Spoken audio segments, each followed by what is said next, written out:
Next, we consider a special type of integral. They are improper integrals, but we call them p-integrals.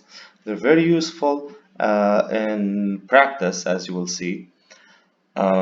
Simply, the p-integral is an integral of the form integral of 1 over x to the power p.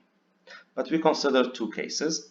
A case when we have an improper integral of type 1, like that one, integral from a to infinity of 1 over x to the power p. Okay, and in this case we get two possibilities. If p is bigger than 1, then the integral converges. If p is less than or equal to 1, then the integral diverges. I'll show you one of these, show one proof, and then you can try the second one. So let's say for the first one, suppose that p is bigger than 1. Okay, so the integral from a to infinity of 1 over x to the power p dx. This is an improper integral of type 1. The problem is at infinity, so this is actually the limit when r approaches infinity of integral from a to r x to the power minus p dx. So this is the limit when r approaches infinity, x to the power minus p plus 1 over minus p plus 1 between a and r. So this is equal to the limit when r approaches infinity. Of what? Well, we're gonna put r here, and maybe I like to write this as 1 minus p. I don't know, this looks better. Minus a to the power 1 minus p over 1 minus p. Okay, so here we want to compute the limit. I want you to notice that I have no problem for the second term because this is just what? Some numbers. I mean, a is a number and 1 minus p is some value that's not equal to 0, so I have no problem. That's just a finite number. The thing is over there, r to the power 1 minus p over 1 minus p. We should note a couple things here. First, when p is bigger than 1, then 1 minus p is less than 0. So 1 minus p is negative. Okay, and here I have infinity to the power negative. What's infinity to the power negative? Well, think about it in this way. Even though I don't like to write it like this, because infinity I don't like to treat as a number, it's just a symbol. But if you have a really large number and you take it to the power, let's say p, where p is positive, that's going to be infinity. So if p is bigger than 0. Now, if you do infinity to the power minus p, this is like 1 over infinity to the power p. So this is like 1 divided by a huge number. So this is equal to 0 or approaches 0. So what I want to say here is that the limit that I have for r to the power 1 minus p, this has the form infinity to the power a negative number since 1 minus p is negative. So that means that's going to be 0. So my answer here is 0 over 1 minus p, which is 0 minus a to the power 1 minus p over 1 minus p. So this is equal to a finite number. And therefore, as expected, the integral converges. In a similar way, you can try the other one. Okay. Now I'll show you another proof here for the type 2 integral, type 2p integral. So suppose that I'm trying to find the integral from 0 to a of 1 over x to the power p dx. Let us consider the case when p is greater or equal to 1. And I would like to split this into two cases. Okay, so case 1, when p is bigger than 1, and then I'll do case 2 when p is so then I'll do case 2 when p is equal to 1. So this way I cover everything. Okay, now Like the previous example, integral from 0 to a of 1 over x to the power p dx. This is a integral limit when r approaches 0 plus integral from r to a of 1 over x to the power p dx. So this is the limit when r approaches 0 plus. X to the power 1 minus p over 1 minus p between r and a. So this is the limit when r goes to 0 plus a to the power 1 minus p over 1 minus p minus r to the power 1 minus p over 1 minus p. Okay. Now, the first term here is a constant. It has no r, so this is fine. Now, regarding the second term, again, notice that when p is bigger than 1, what happens is that 1 minus p becomes a negative number. And this is of the form 0 to the power negative. Okay, so 0 to the power negative 3, for example. A number approaching 0 to the power negative 3 is like 1 over 0 cube. Okay, so this is going to be infinity. So this is equal to a to the power 1 minus p over 1 minus p minus, here you're going to have infinity divided by 1 minus p, so this is negative infinity because 1 minus p is negative, so the answer would be positive infinity. Okay. In any way, this is divergent. That's what I can conclude. Now when p is equal to 1, things are pretty simple. That's going to be the integral from 0 to a of 1 over x dx, which is the limit when r goes to 0 plus of the integral from r to a of 1 over x dx. So that's the limit when r goes to 0 plus of ln absolute value of a minus ln absolute value of r equal minus infinity. So that's that's positive infinity because this is 0 minus this is minus infinity, so the answer is positive infinity, which is undefined as well. Not undefined, which is not finite, so that means it's divergent. That's the proof of just the first part. The second part can be done in a similar way. A nice test to tell whether an integral is convergent or divergent is called the comparison test.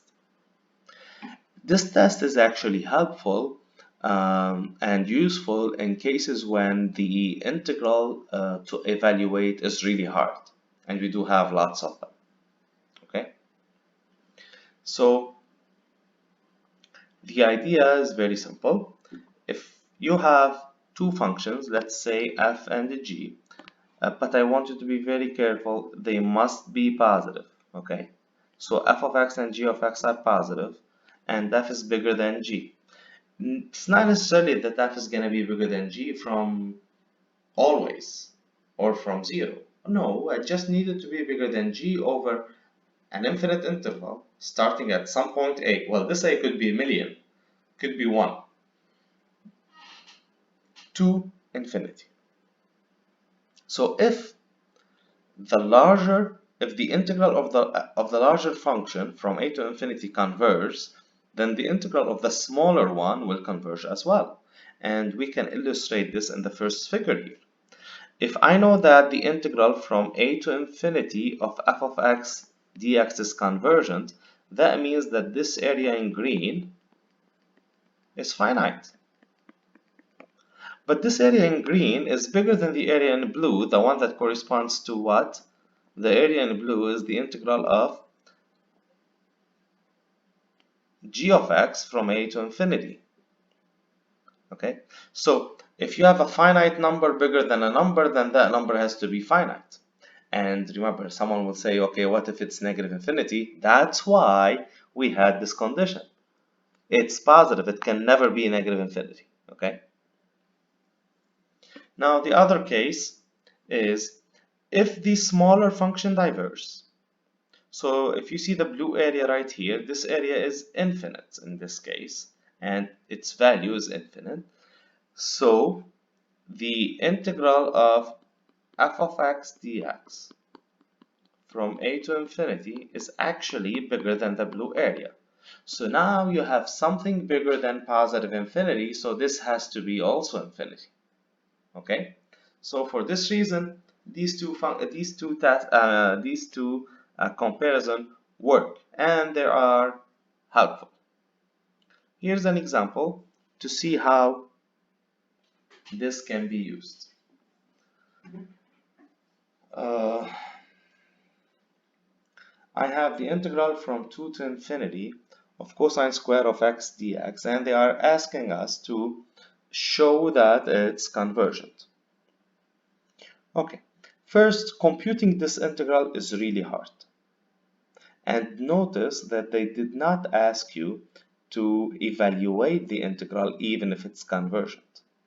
They just want you to tell whether it's convergent or no. And here they want you to show that it's convergent. So what I'm trying to do here is I will try to compare this. Okay, so try to compare. Because I want to show it's convergent, so try to compare it to some f of x such that integral from 2 to infinity of f of x dx converges. And cosine square of x over x squared is less than or equal to f of x. If I can find such f of x and compare it, then I'm done. Okay. Why? Because according to the comparison test, if this function is positive, if this is less than this and this one is convergent, so its value is finite, the integral of this is finite, then this has to be finite. Okay. Let's try to see how we can do that. Well, we know something about cosine. We know that cosine is between -1 and 1, so cosine squared is between 0 and 1. You can divide by x squared, so 0 less than or equal to cosine square x over x squared less than or equal to 1 over x squared. Oh, well, that's a nice function, 1 over x squared. And I also know that this is convergent by the p, because it's a p integral. Okay, so we're gonna compare to the integral from 2 to infinity 1 over x squared dx. This is a p integral. Okay, and because p is bigger than 1, then this is convergent. That's what we stated. That's what I stated earlier. Okay, so we're done. Because by the comparison test, so then by the comparison test, the integral from 2 to infinity cosine square x over x squared dx converges. Okay. Here's another example.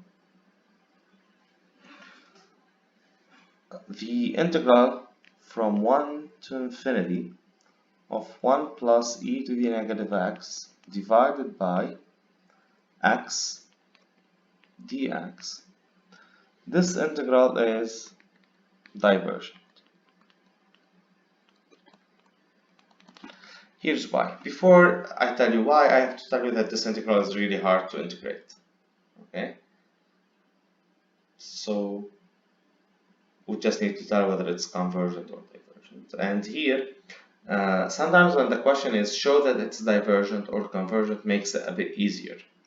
So here, this is telling me that integral from 1 to infinity of 1 plus e to the negative x over x dx is divergent. So if I want to use the comparison test, I must compare it to a an integral that I know that it's divergent, and this is bigger than that integral.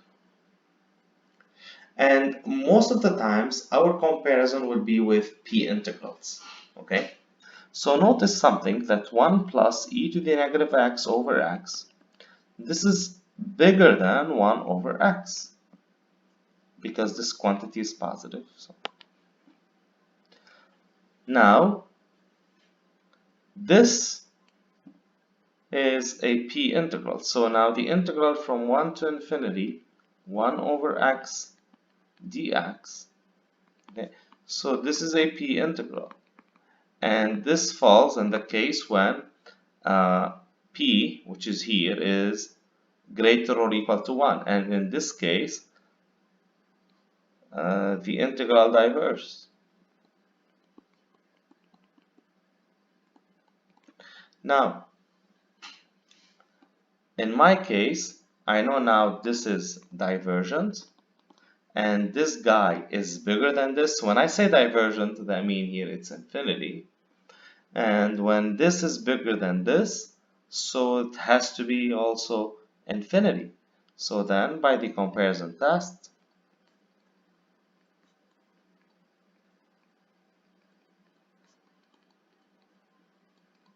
integral from 1 to infinity, 1 plus e negative x over x dx diverges.